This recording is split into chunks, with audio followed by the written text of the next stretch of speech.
سر قاسم علی شاہ نے کیا خوب کہا ہے، غلطی اسی سے ہوتی ہے جو محنت کرتا ہے، نکموں کی زندگی تو دوسروں کی غلطیاں نکالنے میں گزر جاتی ہے۔ راستے دینے والوں کے راستے نہیں رکتے اور رکاوٹ بننے والوں کی اپنی رکاوٹیں کبھی دور نہیں ہوتی۔ جن کا اندر مضبوط ہو، باہر کے طوفان ان کا کچھ نہیں بگاڑ سکتے۔ آج کی آیات کا ترجمہ شروع کرتے ہیں۔ پناہ مانگتی ہوں اللہ کی شیطان مردود سے۔ شروع اللہ کا نام لے کر جو بڑا مہربان نہایت رحم والا ہے۔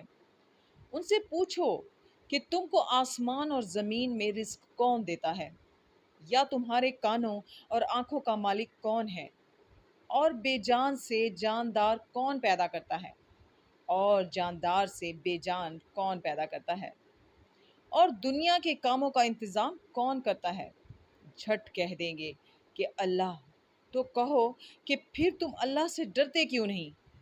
یہی اللہ تو تمہارا پروردگار برحق ہے، اور حق بات کے ظاہر ہونے کے بعد گمراہی کے سوا ہے ہی کیا؟ تو تم کہاں پھرے جاتے ہو؟ اسی طرح اللہ کا ارشاد ان نافرمانوں کے حق میں ثابت ہو کر رہا کہ یہ ایمان نہیں لائیں گے۔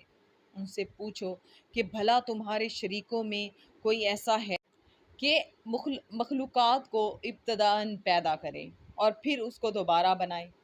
کہہ دو کہ اللہ ہی پہلی بار پیدا کرتا ہے، پھر وہی اس کو دوبارہ پیدا کرے گا۔ تو تم کہاں اکسے جا رہے ہو؟ پوچھو کہ بھلا تمہارے شریکوں میں کون ایسا ہے کہ حق کا رستہ دکھائے؟